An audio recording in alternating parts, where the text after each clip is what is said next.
guys, welcome back to my channel. Welcome if you are new. My name is Heather. I'm a homeschooling mom of 3 kids and we are going into our 12th year of homeschooling, which is crazy. If you are not subscribed, I would love for you to hit the subscribe button and the notification bell so you are notified of all of my future videos. Today, I'm going to be talking about my monthly themes and my year plan. So let's get started. Now, when I talk about my year plan, I am talking about these pages in my Erin Condren teacher planner. I've been using an Erin Condren teacher planner for years and years and years now, and I love this section. I'm so excited about the planner this year because there's so much more space. This is the In Bloom version. You can see that I have not fully filled in all of these lines. There's still more information that needs to go in there. What I'm going to be talking about today is how I use these sections. Now, the first thing, if you saw my initial setup video, you will know that I relabel these months. They have them labeled January through December, but I relabel them July through June because that is how we run our homeschool year. Now, the purpose of these boxes can be really anything that you want, but this is what I have done in the past and what works for me and helps me as I'm planning out each month, which I will get to maybe in this video or maybe in another video, I'm not sure. So the first thing that I do is I will go through after I have done all of my yearly planning for days off and holidays and vacations and such, and I will write that information in these boxes. So I will write off if there is a holiday, birthdays for my family, days off, vacations, anything that we have planned. If we're going away, which we don't go away, but if we were to go away, I would write that down. The reason I do that is to have an understanding of how much time in the month for planning.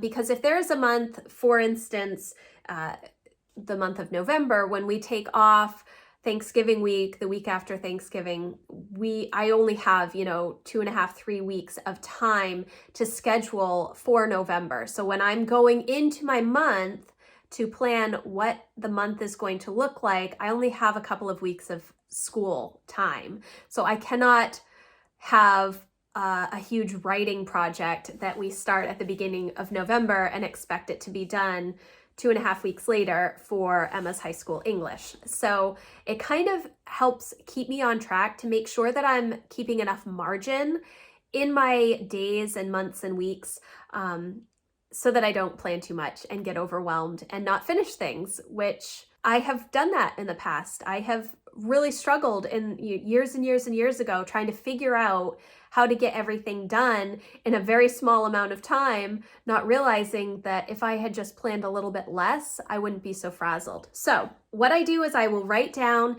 the days off that we have, and then I write our theme for the month. Now, themes are something that I have done since the beginning. I think of themes as more of like an early elementary, upper elementary idea, but it is something that I write down on the calendar because these themes are a focus for my whole family in that month. And so I still want to include it. And especially as Lucy is coming up now, she is going into 2nd grade, and I am trying to remember all of the little things that I used to do with Emma and Jack when they were really little.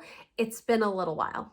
It's been a while since I've been doing those things, but I want to incorporate more of those fun little projects that I used to do with my big kids when they were little. So my theme for July is partly 4th of July and then partly our slow start, because we will start school in mid-July. And that does not mean that Lucy is going to be doing formal school in July. It means that Emma is going to be doing some of her longer, more intense subjects starting in July so that we can take that time in December off.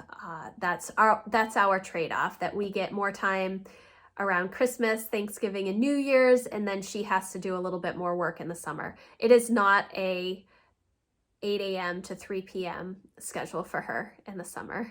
It's maybe an hour and a half or 2 hours. It's not a ton of time. We still have plenty of time to do all the fun summer things do not worry. So our theme is a slow start. That's not like a theme, but but it is what I focus on, just getting everybody to slowly start acclimating to more schoolish things, because we finished our school year this year at the end of April, and that was the latest that we have finished in a while. And it was actually mostly Emma that was still working at the end of April.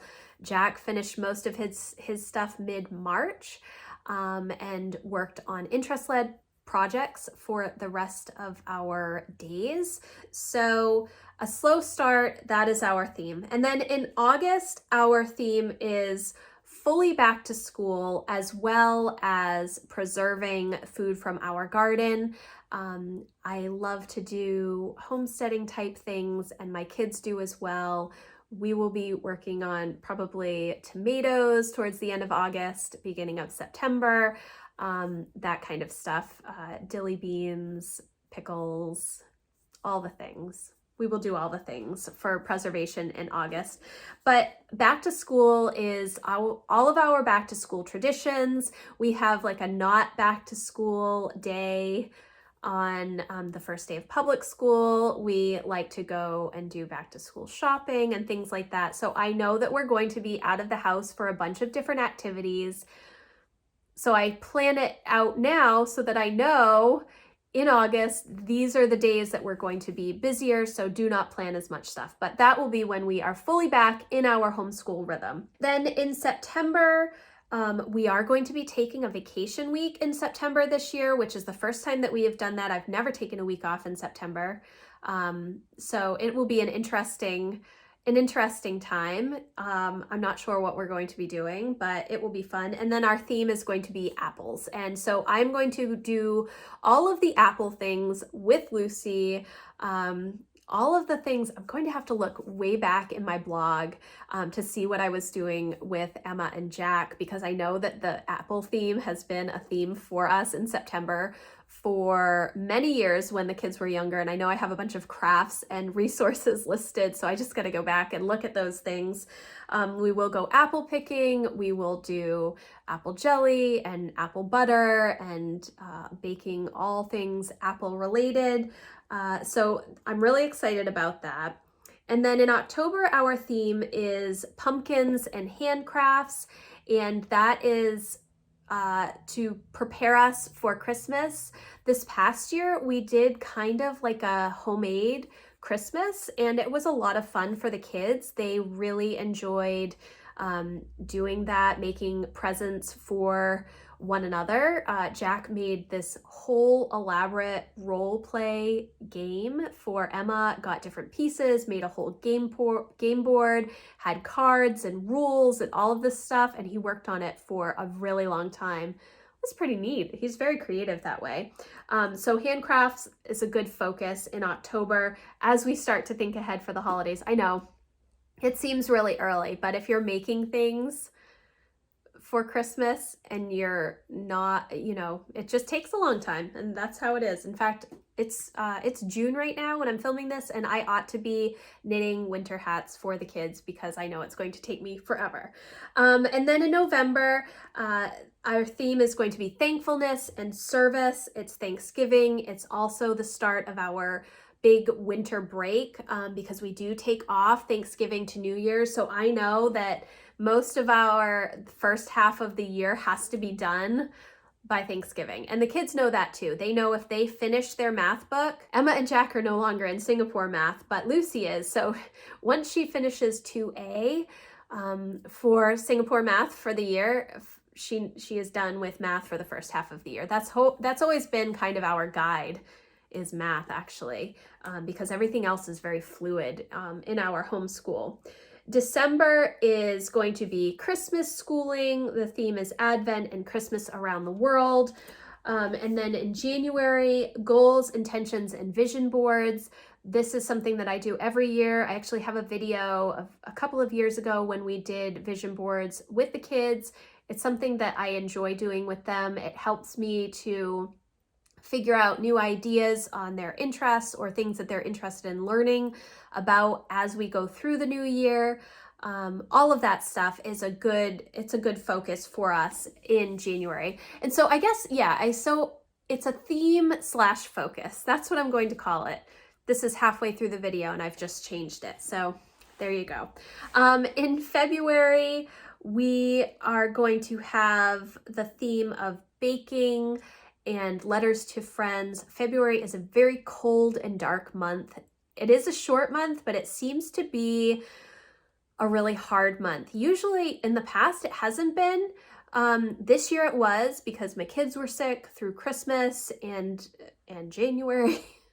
February they were sick too. So baking is good. It's a life skill that I want all of my kids to learn. Emma's really good about it already, but it will be fun. And then letters to friends, because Valentine's Day, it's kind of a fun tradition to send out little Valentines to friends. March, our theme is St. Patrick's Day. My kids always build leprechaun traps and they are very elaborate. They are very detailed. They are big. They take up a lot of space. And yes, but it is something that they love, and they use up all the boxes from Christmas. We save all the boxes so they can create these gigantic mansions for leprechauns. They have a lot of fun with it, and so I do encourage it. And then April, our theme is Easter. And then in May, our theme is just the end of the year and homeschool wrap up, which is more for me and less for the kids, because we're usually finished with all of our formal curriculum in April, and so we don't need to worry about May and June. Yes. So I write down all of these themes, and then the next thing that I do is I will go through and I will look at what days and vacations we have, and I will figure out what we are going to be using for Brave Writer for the different months. And I do have a video on our Brave Writer choices for the 2022-2023 homeschool year. I actually have them for the past few years. I think I can link them all if you're interested in the books that we have done in the past. And so I will go through and try and figure out, based on how much time we have, as well as what is scheduled in our normal curriculum, what we're going to do for Brave Writer, because I do combine a lot of Sunlight Language Arts and Brave Writer resources together. There is a lot of overlap as far as books that we are reading in Sunlight, and then individual guides, Arrow, Boomerang, Slingshot, that I can purchase from Brave Writer. So I go through and I figure out the Brave Writer guides that we're going to be doing in the months, so that I can make sure that I have them on hand, because I buy individual issues. I do not usually subscribe to the whole year. That is just what works for us. Okay, so that is kind of a big overview of what our months are going to look like. And so then what I do after I have that information, when I have my planning day each month, which I already have them all scheduled out for the year, I have a planning day. It's usually the last Thursday or the fourth Thursday of the month. And then I will go through what is coming up in the month ahead, all of the resources, all of the information that I hope to get through, and I will have a broad overview of what I want to accomplish based on how much time I have in the month. Some months we have many days of school, and some months we have 2 weeks of school. So it really depends on the month. And when I am able to see how much time we have, it means that I don't overschedule us. And that is a huge part of my homeschool planning strategy, is that I do not want to schedule or plan so much work that we have no chance of actually finishing it. Yes, you can hustle. And there have been seasons where we have had to hustle because we have so much other stuff going on. Last fall is a great example of this, when we were going back and forth to the middle school for Emma and Jack in band and chorus a couple of times a day. So we only had, an hour here, an hour and a half there to work in all of our school. And it was very challenging. It is doable, but I don't think it's doable long term. So you want to make sure that when you are planning out your months, you are not planning too much. You want to make sure that you have margin. You want to make sure that you are able to comfortably get through the work. Now, I'm not saying be lazy about it or only plan teeny tiny bit of stuff, because then you will definitely get through it. But be realistic with your time. Be realistic when your kids have orthodontist appointments every month. Know that that is going to take you a couple of hours to get to and from, and make sure that everybody's settled back in, transition time, all of that stuff. Don't just plan for the 30-minute appointment. You have to plan on the travel time. You have to plan on the time getting into the car. If you have to bring younger kids with you, how long is that going to take? What do you need to bring with you to keep them occupied during the appointment? That's what I mean. You want to make sure that you're realistic about the time it's going to take to do something. And then if it takes less time, great. But if you plan for less time and it takes you another 30 minutes, it's just going to set you back in your day, and you're going to feel that overwhelm creep in. It just starts to get a little overwhelming, and it's very easy for it to snowball. So I do this so that when I'm planning out my months, I am realistic about the amount of time I actually have to accomplish things. And then based on how long things take, and I do know how long things take because I've been homeschooling so long, I am able to plan my months a little bit better that way. So that is the end of my monthly overview. I hope that this was helpful for you.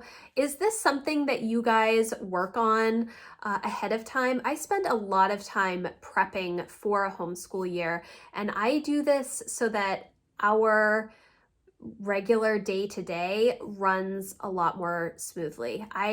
If I put in the time up front, it is a lot less time day to day for me to go through and figure things out, because I already know what I want to accomplish in the months ahead. So like I said, I do still have some blank space, and my Brave Writer stuff is still on sticky notes. So I will transfer this in because it is my final Brave Writer choices. And then I will take the curriculum that we are going to be using this year and kind of jot down where I hope to be at the end of each month, so that when I'm doing my planning, I can kind of see where I want to be and where I am, and if I need to adjust my expectations as we're going throughout the year. It's so much easier to make adjustments monthly than to go through 4 months and realize that you are 2 months behind in science, or you did not plan nearly enough for English for the year, and now you